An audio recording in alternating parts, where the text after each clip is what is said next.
Good morning, everybody. It's a lovely Saturday morning, and I just want to tell you that oh my gosh, it was a hectic week. I'm sure all of you had a hectic week and you're happy it is over. Please drop a heart in the comment section below because oh my goodness, look at my fingers. It's like about also I did some videos before starting this, and it was included some paint. So it's not that I'm nasty, it's just that.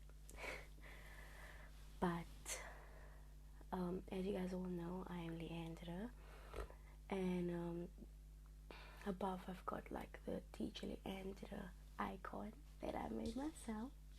Really proud about that. And today I had like a couple of things that I wrote down. Like, look, I've got a couple of content ideas that I write down when I just get an idea and I write it down. But today I just wanna take it back, take it back to my story. What made me decide to have this brand, start this brand? What drove me to getting where I am now? I am a teacher, working slowly, working my way up. I did not know that in early learning, like preschools and creche and things like that, little young children, for years, or let me say, because I'm not old, growing up, I always wondered, like that was always in my prayer, Lord, what is my purpose?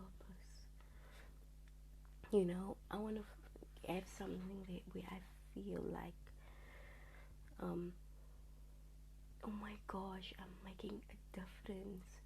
And I never, ever, because I never had the patience to work with that. I never thought of myself, saw myself in a teaching position of where you are working with little children that depend on you. And it's slowly like I needed a job. I was like after school, and I studied business management, and then I went to go and I was at home for a while. I made some bad choices,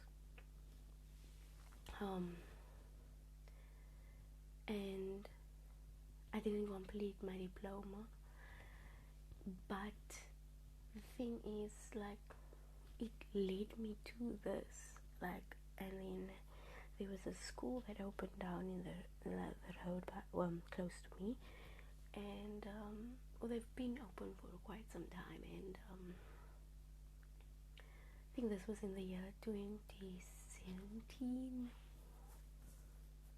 I think it was round about there.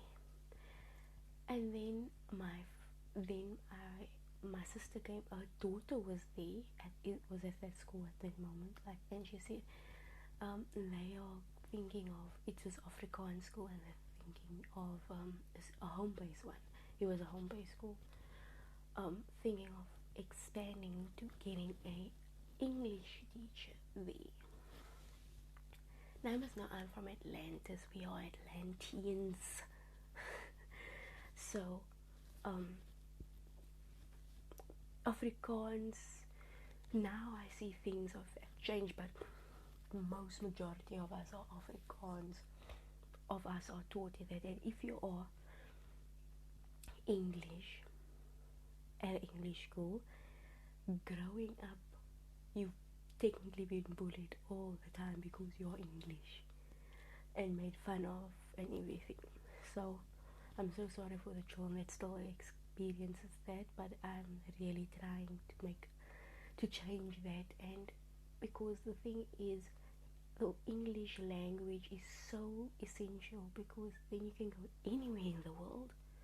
It's a business language. So if you have a Chinese and Russian, they all speak English together. So that's the thing I just want people to understand. But really found my passion for teaching at that little home school. Now I understand I've never experienced anything like that before in my life with children and anything. I mean, I worked in retail. Coming straight out of school, I had no plan whatsoever. What I'm going to do. My matric results was super bad. No, not super bad. I made it through, but it wasn't good enough. And I found this. I started this job. And I'm like, oh my gosh! I found myself 2 a.m. in the morning looking up activities. I'm planning ahead for 2 weeks ahead so that I can be on it. And it's like I was feeling like I felt like I'm making a difference, and I'm seeing what it makes the parents feel like, but most importantly what it makes the children are actually happy around me. And I sat back and I was like, thank you, Lord. That's my purpose. Like, it's the one time I forget about me. Not that I'm self-conscious. I just think about myself, but that's the one time I think about what is best for that child, and I will ignore myself completely because of this children that needs me. Like, I'd go at a child that is throwing a tantrum, not go at the child, but go to the child and figure out a way to just sort this out. I cannot leave that child just like that, because I feel like that child in distress and cannot identify why it is that I'm feeling this way. Why? And that's where I come in. So we come in as adults and teachers. We explain it to them. What you're feeling is anger. Are you angry because of that? Or are you sad? Or is it both? So that is when, and then I started to understand I didn't have any qualification. I only got my first entry qualification, like and I was with Oxbridge where I got it, and I'm still going to study further. I'm just getting married in this year, so all the funds went to the wedding, and so I could not study, but I'm going to continue studying, God willingly. I am going to study come hell or high waters, because I need to know more. And the beauty of this is it's exciting. That's how I know it's like my passion, because because I'm reading books and downloading, and I've got tons and tons of I made this. I was a 2 to 3 teacher in a year ago, 2 years ago, and I've compiled this file of things that I've observed in the kids. There was with one little boy when I was in the 2 to 3 class. I did research on the fact that he keeps drooling, and then it's a very big word. I did research. I went to go do research, and while he was speaking, even it would just like those dogs they would just drool. They got like skin all over it, and they would just drool like involuntarily. So it was like that. And I've read that at a certain age, 2 to 3, it's okay if it's like younger toddlers, but if they are like that age, it's not normal. So it's a speech problem. Once he gets older, he's going to have to go to a speech therapist. It's slur something is something. The Friday's not there. I didn't even know I'm going to speak about it. But yeah, that's the thing. That is the beauty of it, and I like to know more. I like what it made me, what I've become because of that. I've become a more understanding, a more soft version of myself, like how I was before. Why? Because there's so many tiny little human beings depending on me. Like, don't get me wrong, I am firm, but I'm firm on myself as well. I'm strict on myself as well. Even my fiance tells me that baby, you're being way too, you're way too strict. Stop being so strict. But it's just I've seen what not being strict about something can cause.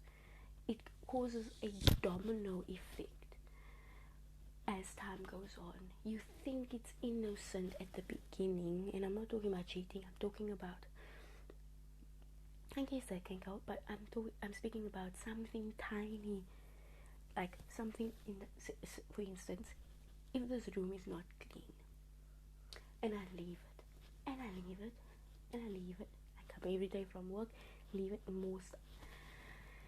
By the end of the week, I'm going to have to take a day and just clean it, or out, and just clean this entire place, and just a deep clean. But if I, at that moment, see something out of place and pick it up at that moment, I will not have to do that. So that is like that. It's a domino effect. That's just a small example. Like, it's a domino effect. If you're not being self-disciplined, being a bit strict on yourself, being hard on yourself, be hard on yourself, so that whenever something hard comes at you, you put in a situation where it's like they're being too hard on me or something. You don't need to, because you don't need to like be like and because you've been hard on yourself, you've drilled it into yourself. So that is the reason why, because that domino effect ends up, I don't want to get so in that used to, and I don't want to get into my comfort zone. Comfortability is a killer of dreams.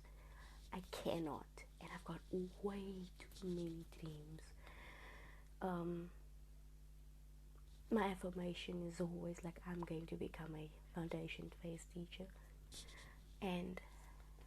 but I believe I would probably stay with the early learning, mostly because I like being the foundation of that child, because there's so many things our kids need to be taught, like when to say no, and explain to them why it is, what it means when, because what I love about teaching is the fact that in early learning is that you can break it down, spiritually, emotionally, and all those socially.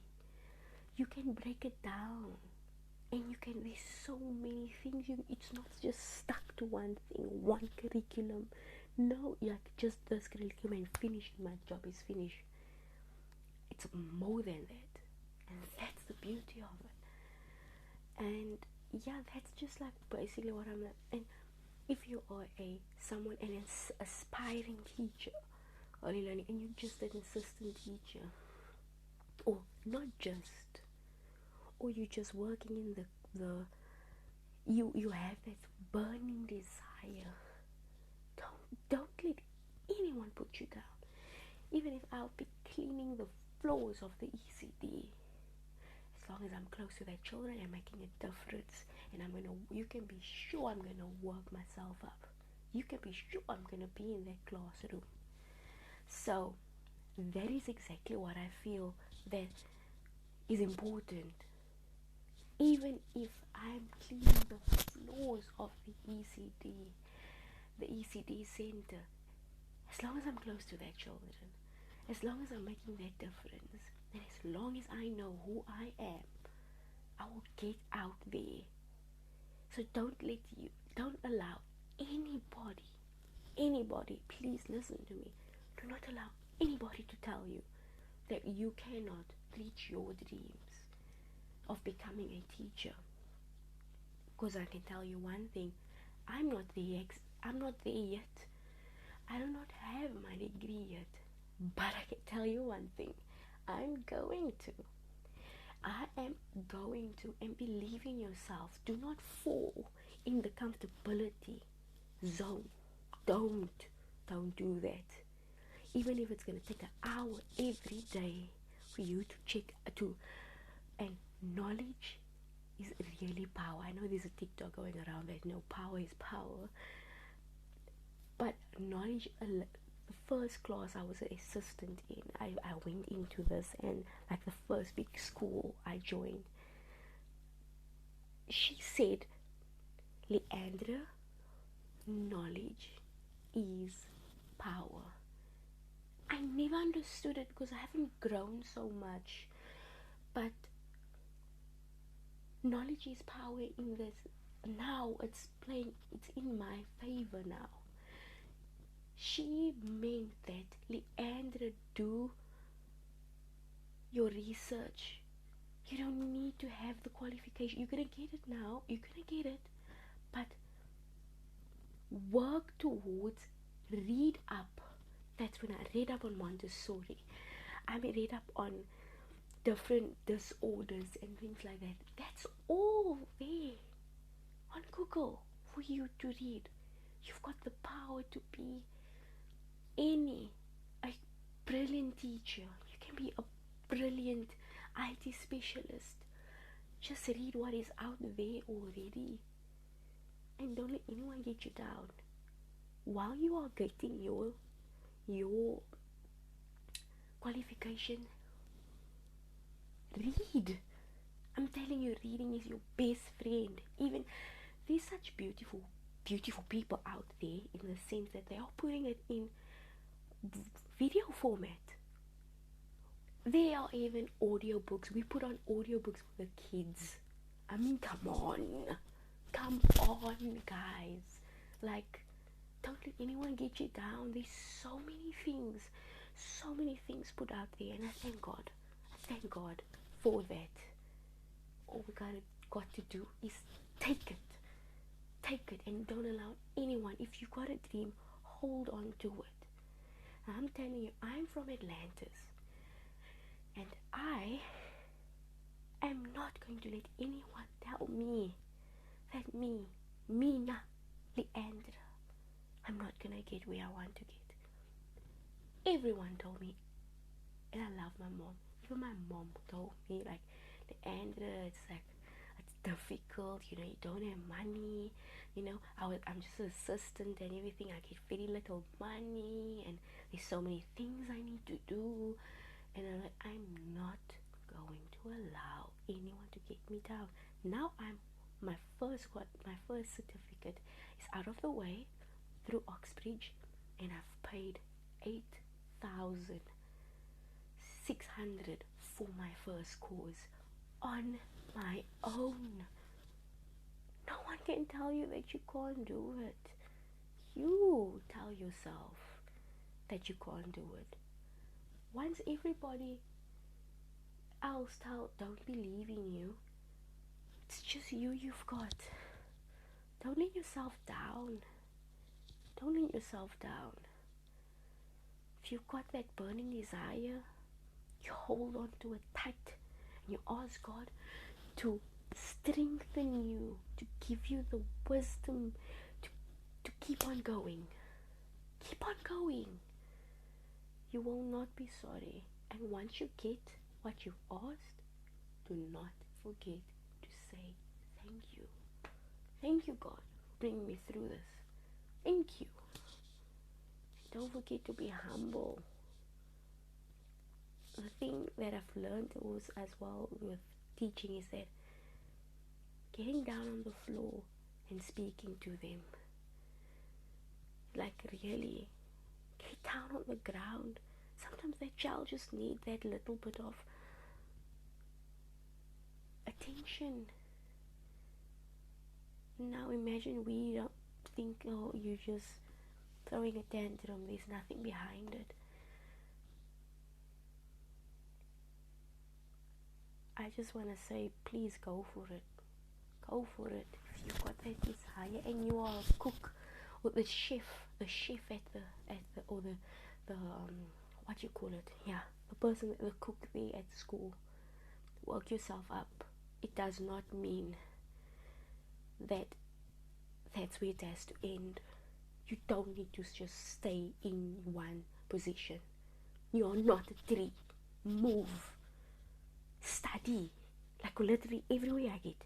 Come, even if I have my assistant, I'm still speaking to her and telling her.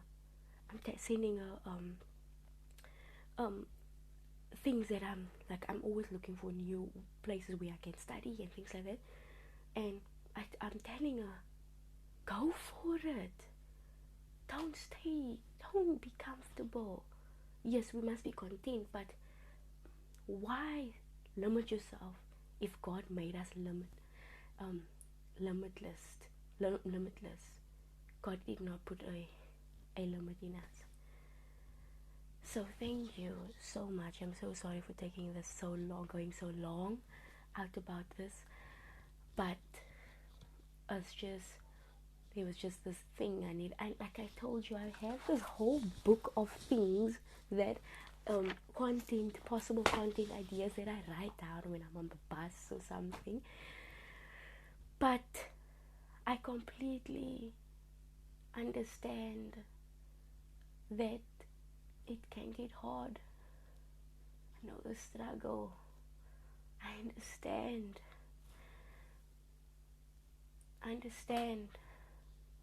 But this too shall pass. And after it passes, it goes by. You have to keep on going. Find that passion. And if you found it, amen. But thank you guys. And thank you so much. Thank you so much for joining. I really appreciate it. I really do. And have a lovely Saturday and Sunday. And do all your preparations on Sunday. See you guys.